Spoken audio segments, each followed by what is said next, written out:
Chapter 25. Enter Prince Charming.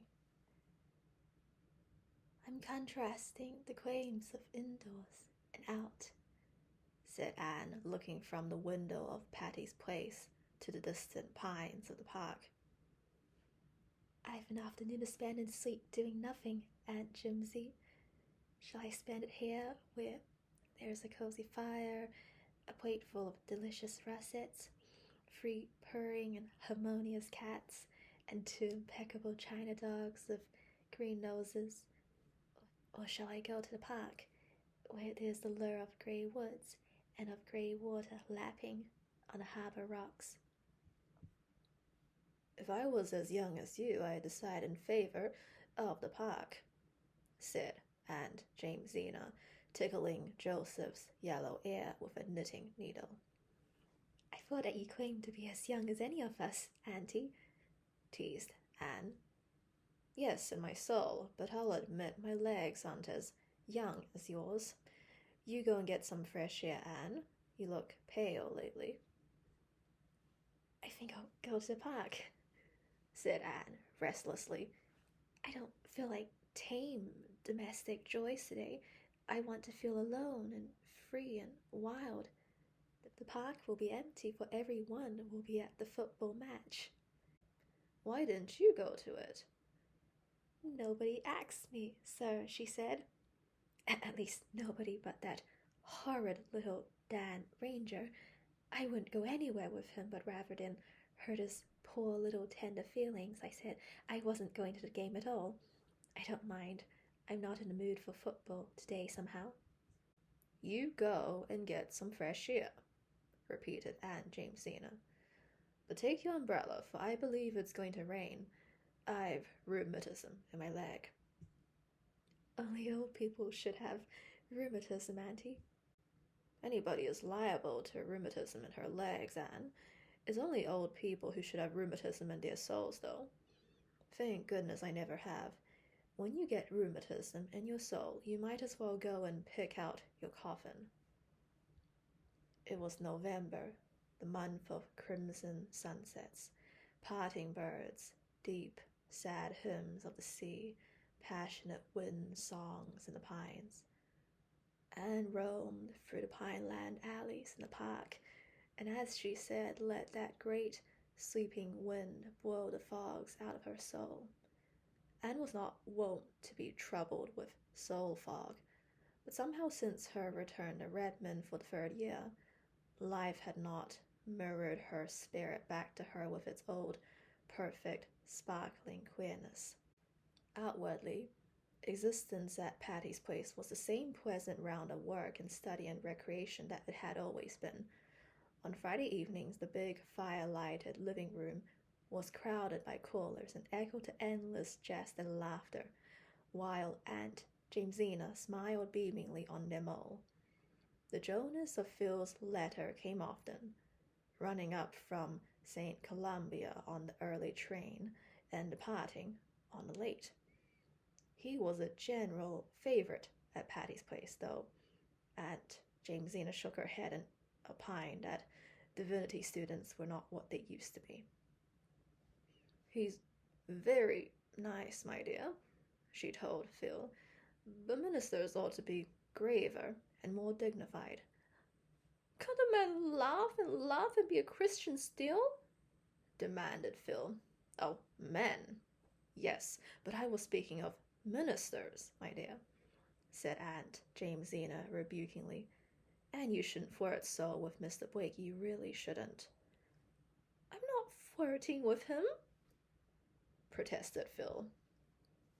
Nobody believed her except Anne. The others thought she was amusing herself as usual and told her roundly that she was behaving very badly. Mr. Blake isn't of the Alec and Alonzo type, Phil, said Stella severely. He takes things seriously. You may break his heart.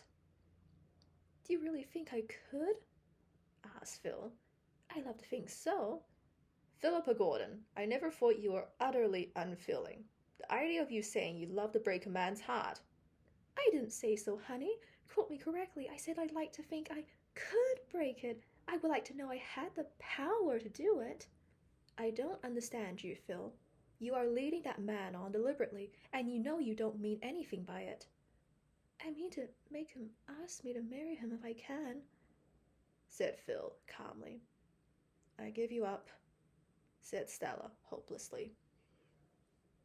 Gilbert came occasionally on Friday evenings. He seemed always in good spirits and held his own in the jests and repartee that flew about. He neither sought nor avoided Anne. When circumstances brought them in contact, he talked to her pleasantly and courteously as to any newly made acquaintance. The old camaraderie was gone entirely. Anne felt it keenly, but she told herself she was very glad and thankful that Gilbert had got so completely over his disappointment in regard to her. She had really been afraid that April evening in the orchard that she had hurt him terribly and that the wound would be long in healing. Now she saw that she need not have worried. Men have died and the worms have eaten them, but not for love. Gilbert evidently was in no danger of immediate dissolution. He was enjoying life, and he was full of ambition and zest. For him there was to be no wasting in despair because a woman was fair and cold. And as she listened to the ceaseless badinage that went on between him and Phil, wondered if she had only imagined that look in his eyes when she had told him she could never care for him. They were not lacking those who would gladly have stepped into Gilbert's vacant place, but Anne snubbed them without fear and without reproach. If the real Prince Charming was never to come, she would have none of a substitute. So she sternly told herself that grey day in the windy park. Suddenly the reign of Aunt Jamesina's prophecy came with a swish and rush. Anne put up her umbrella and hurried down the slope. As she turned out on the harbour road, a savage gust of wind tore along it. Instantly her umbrella turned wrong side out. Anne clutched at it in despair, and then there came a voice close to her. Pardon me. May I offer you the shelter of my umbrella? Anne looked up. Tall and handsome and distinguished looking, dark, melancholy, inscrutable eyes, melting, musical, sympathetic voice. Yes, the very hero of her dreams stood before her in the flesh. He could not have more closely resembled her ideal if he had been made to order. Thank you, she said confusedly.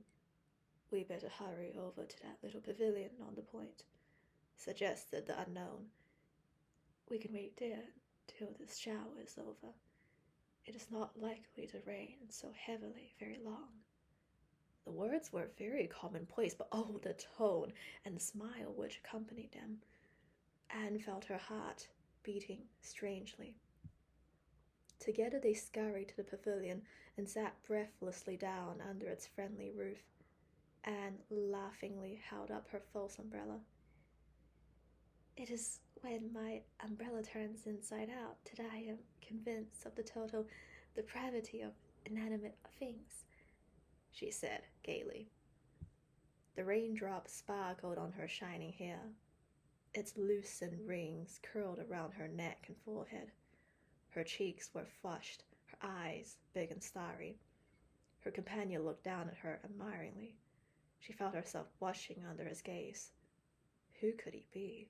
Why, there was a bit of the Redmond white and scarlet pinned to his coat lapel, yet she had thought she knew, by sight at least, all the Redmond students except the freshmen.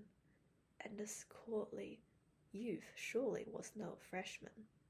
We are schoolmates, I see, he said, smiling at Anne's colors. That ought to be sufficient introduction. My name is Royal Gardner, and you are the Miss Shirley who read the Tennyson paper at the Philmathic that evening, aren't you? Yes, but I cannot place you at all, said Anne frankly. Please, where do you belong? I feel as if I didn't belong anywhere yet. I put in my freshman and sophomore years at Redmond 2 years ago. I've been in Europe ever since. Now I've come back to finish my arts course. This is my junior year too, said Anne. So we are classmates as well as college mates. I'm reconciled to the loss of the years that the locust has eaten, said her companion with a world of meaning in those wonderful eyes of his. The rain came steadily down for the best part of an hour, but the time seemed really very short when the clouds parted and the burst of pale November sunshine fell athwart the harbour and pines. Anne and her companion walked home together. By the time they had reached the gate of Patty's place, he had asked permission to call and had received it. Anne went in with cheeks of flame and her heart beating to her fingertips. Rusty, who climbed into her lap and tried to kiss her, found a very absent welcome. Anne, with her soul full of romantic frills, had no attention to spare just then for a crop-eared pussy-cat. That evening a parcel was left at Patty's place for Miss Shirley. It was a box containing 12 magnificent roses. Phil pounced impertinently on the card that fell from it, read the name and the poetical quotation written on the back. "Royal Gardner?" she exclaimed. "Why, Anne, I didn't know you were acquainted with Roy Gardner."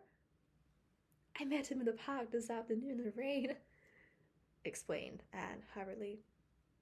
"My umbrella turned inside out and he came to my rescue with his." "Oh!" Phil peered curiously at Anne. "And is that exceedingly commonplace incident any reason why he should send us long-stemmed roses by the dozen with a very sentimental rhyme? Or why we should blush, divine as rosy red when we look at his card? And, thy face betray a fee." "Don't talk nonsense, Phil. Do you know Mr. Gardner?" "I've met his two sisters and I know of him." "So does everybody worthwhile in Kingsport. The Gardners are among the richest, bluest of blue noses. Roy is adorably handsome and clever. 2 years ago his mother's health failed and he had to leave college and go abroad with her. His father is dead. He must have been greatly disappointed to have to give up his class, but they say he was perfectly sweet about it. Fee fum, Anne. I spell romance. Almost I envy you, but not quite. After all, Roy Gardner isn't Jonas." "You goose," said Anne loftily. But she lay long awake that night, nor did she wish for sleep. Her waking fancies were more luring than any vision of dreamland. Had the real prince come at last? Recalling those glorious dark eyes which had gazed so deeply into her own, Anne was very strongly inclined to think he had. Chapter 26. Enter Christine. The girls at Patty's place were dressing for the reception which the juniors were giving for the seniors in February. Anne surveyed herself in the mirror of the blue room with girlish satisfaction. She had a particularly pretty gown on. Originally it had been only a simple little slip of cream silk with a chiffon overdress, but Phil had insisted on taking it home with her in the Christmas holidays and embroidering tiny rosebuds all over the chiffon. Phil's fingers were deft, and the result was a dress which was the envy of every Redmond girl. Even Allie Boone, whose frocks came from Paris, was wont to look with longing eyes on that rosebud concoction as Anne trailed up the main staircase at Redmond in it. Anne was trying the effect of a white orchid in her hair. Roy Gardner had sent her white orchids for the reception, and she knew no other Redmond girl would have them that night when Phil came in with admiring gaze. "Anne, this is certainly your night for looking handsome. 9 nights out of 10 I can easily outshine you. The 10th you blossom out suddenly into something that eclipses me altogether. How do you manage it?" "It's the dress, dear. Fine feathers." "'Tisn't. The last evening you flamed out into beauty you wore your old blue flannel shirt-waist that Mrs. Lynde made you. If Roy hadn't already lost head and heart about you, he certainly would tonight." But I don't like orchids on you, Anne. No, it isn't jealousy. Orchids don't seem to belong to you. They're too exotic, too tropical, too insolent. Don't put them in your hair anyway. And while I won't, I admit I'm not fond of orchids myself. I don't think they're related to me. Roy doesn't often send them. He knows I like flowers I can live with. Orchids are only things you can visit with. Jonas sent me some dear pink rosebuds for the evening, but he isn't coming himself. He said he had to lead a prayer meeting in the slums. I don't believe he wanted to come. And I'm horribly afraid Jonas doesn't really care anything about me. And I'm trying to decide whether I'll pine away and die or go on and get my BA and be sensible and useful. You can possibly be sensible and useful, Phil, so you'd better pine away and die, said Anne cruelly. Heartless Anne! Silly Phil, you know quite well that Jonas loves you.